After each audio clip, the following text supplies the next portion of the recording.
Senator from Pennsylvania. Mr. President, I ask that proceedings under the quorum call be terminated. Without objection, so ordered. Mr. President, I have participated this afternoon in the summit called by President Obama to examine the financial status of the nation. And when the President spoke, as did the Vice President and other economists, the emphasis was on the large deficit which our nation faces. And the President spoke about his plans to cut the deficit in half by the year that he finishes his first term. There were then breakout sessions, and I participated in a session which dealt with the subject of health care, and there was a consensus among those present at the session that the costs of health care pose the greatest problem for the deficit as we look to the future years. My suggestions related to savings, which I think are possible on our health care system, beginning with the cost of Medicare. A study shows that some 27% of health care costs are incurred in the last few hours, few days, few weeks of a person's life. No one should tell anyone else what to do with respect to terminal health care costs. But I do believe it is fair to ask people to think about that and to make a decision in a living will. Another suggestion on health care costs would involve prosecutions on white-collar crime, which involve health care, where there is a real opportunity for deterrence. My experience as a district attorney showed me that you can't deal with deterrence when you're talking about domestic violence. But if you're talking about white-collar crime, you can. On the Judiciary Committee, I have raised the issue on a number of occasions about the need to carry forward white-collar prosecutions looking toward jail sentences instead of fines. There was recently a case involving Siemens, which had not a medical issue, but a case involving a $1.7 billion fine, which seems large, except when measured against an $87 billion income stream. And the point is that fines are really a license to do business and to violate the public trust, but jail sentences really could serve as a deterrent. Beyond those suggestions on savings, the increase in National Institute of Health, which has been raised from about $12 billion to almost $30 billion in the decade between the mid-1990s and the first half of the decade of this century, show the tremendous savings which have been registered on stroke, on cancer, from the reduction in the death rate. And the additional $10 billion added recently is a further effort along the promotion of those savings. Beyond the issue of research and savings through the National Institutes of Health, there's the benefit of savings from lifestyle.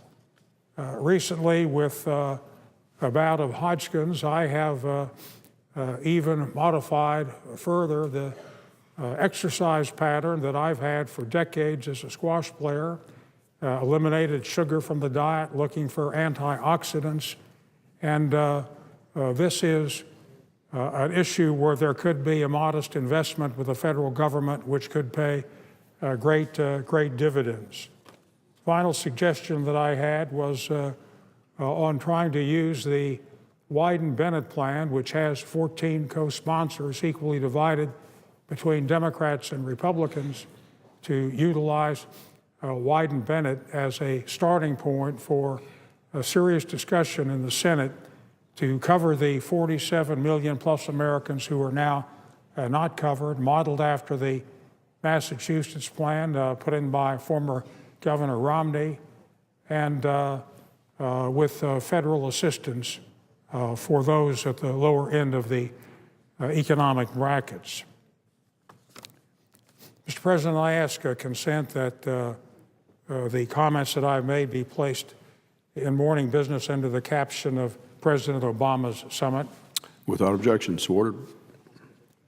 Mr. President, Senator Biden was one of the participants at the economic summit, and seeing and talking to the mayor brought to mind recollections of his outstanding career in public life when there were comments on the Senate floor last month about Senator Biden in recognition of his 36 years in the United States Senate. I was engaged in the proceedings on the confirmation of Attorney General Holder and didn't have an opportunity to participate. And I thought it appropriate, having just come from conversation with Senator Biden, to comment on his extraordinary career. I first knew of Senator Biden when he ran for the United States Senate back in 1972. And I was very much impressed with many facets of Senator Biden's resume, but one caught my attention, and that was that he was 29 years old in 1972 when he ran for the Senate, and I knew that the Constitution placed the minimum age at 30. Senator Biden was elected, but he turned 30 between Election Day and Inauguration Day, and that started a phenomenal Senate career. My first direct contact with Senator Biden came in a curious way. Shortly after coming to the Senate on a Friday, I had made plans to catch the 6 o'clock train, thinking the Senate would be adjourned by that time, but the final vote did not begin till 8 minutes to 6. So I called up my executive secretary, Sylvia Nolde, and said, will you change my ticket to the 7 o'clock train? She responded, having been the secretary to Senator Javits for many years, that she could hold the train for 5 minutes. I didn't know that was a possible problem under federal law, but the statute is run so I can speak freely about it at this point. And I went to the train station, got on the 6 o'clock train a little late, and a few minutes later, a huffing, puffing Senator Joe Biden walked into the car and approached me and said, I just ran the 3 blocks from the Senate to Union Station. Running through the lobby, I hurdled a few baby carriages. I don't think he knocked down anybody, but they were at risk, jumped over the barrier, and was running down the track to the train when a conductor stopped him, threw up his hand, and said, slow down, bud. There's a senator coming. Senator Biden then said to me, you've been in the Senate about 8 days, and I've been here 8 years. How did you figure out how to catch the train in this manner? Senator Biden and I on the Judiciary Committee have worked on a great many substantive issues together. I co-sponsored his landmark legislation protecting women against violence. We worked together on the Second Chance Act, which was signed into law just last year, which provides for realistic rehabilitation for first offenders, juveniles, and second offenders to try to stop the revolving door of recidivism. We have worked together on supporting special funding for the so-called COPS program for putting more police on the street, have worked together on many civil rights issues, and many of the programs to support Amtrak. When I was elected in 1980 and we faced our first budget resolution, there was an effort made to zero out Amtrak. Senator Howard Baker, who was then the majority leader, scheduled a meeting with David Stockman, the director of Office of Management and Budget. And a fair number of senators from the Northeastern Quarter met him at that time. Senator D'Amato and Senator Hines, and quite a few of us who were regulars on the Amtrak line and knew of its importance. When David Stockman advanced the argument that we could do without the Amtrak subsidy, I pointed out that you wouldn't be able to get through the Baltimore tunnels without Amtrak. You wouldn't be able to land at a national airport, and we kept the funding going. And largely over the years, we were a collaboration where Senator Biden was a key participant. During his work on the Judiciary Committee as chairman, he presided at landmark hearings in a very dignified and professional way. During the hearings on Judge Robert Bork for the Supreme Court back in 1987, Senator Biden was the chairman. And one Friday afternoon, we weren't quite finished with the hearing. It was on September 18th, and I remember the day because the day before I had traveled with President Reagan to Philadelphia for the 200th anniversary of the signing of the Constitution. The Constitution was signed on September 17th, 1787, and the 200th anniversary had occurred the day before, and I had not had a chance to question Judge Bork on that day.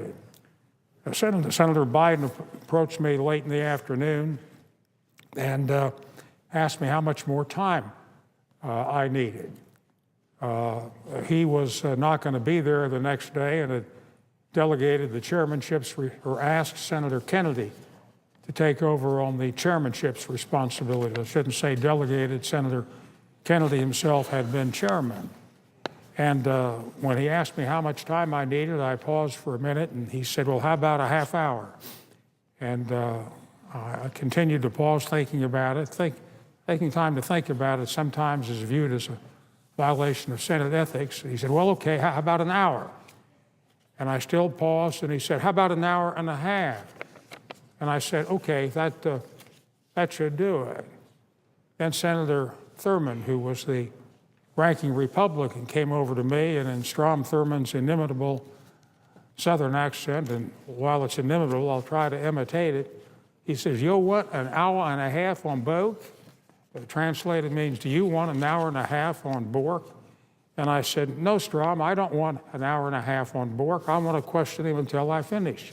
Okay, you can have your hour and a half on Bork. Translated, okay, you can have your hour and a half on Bork. And the next day I took the hour and a half.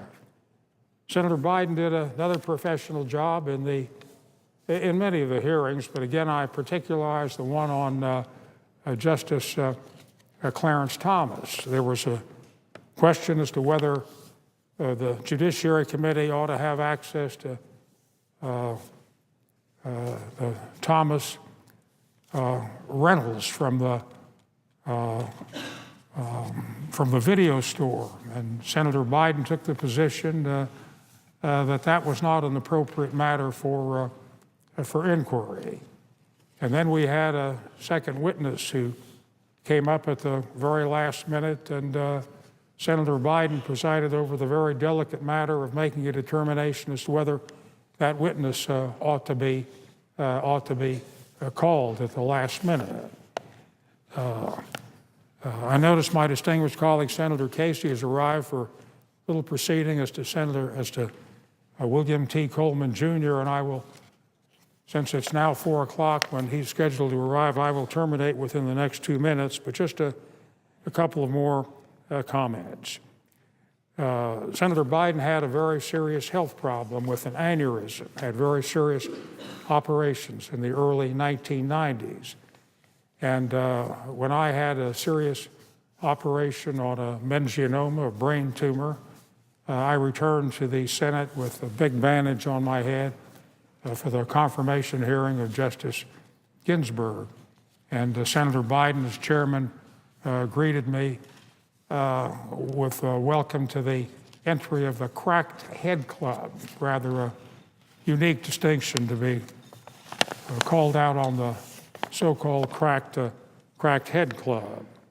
Senator Biden was elected to his 6th term last November. Quite a record to be a 6th-term senator, 36 years in the Senate at the age of 66. His tenure on that term was very short, sworn in on January 4th and left 16 days later to become vice president, where he now serves with great distinction. I believe that his years in the Senate will add greatly to the stature and competency of the office of vice president. His work as chairman of the Foreign Relations Committee will stand the country in very good stead as he travels around the world, supplementing the work of Secretary of State Hillary Clinton, another former colleague, and the work of the special envoys, as well as his detailed knowledge of the inner workings of government from his very distinguished service. So I'm glad to have a few minutes on the Senate floor to extol the virtues of a very, very good friend and an outstanding colleague and a great United States Senator, and I think a man who will be a great vice president. I yield the floor.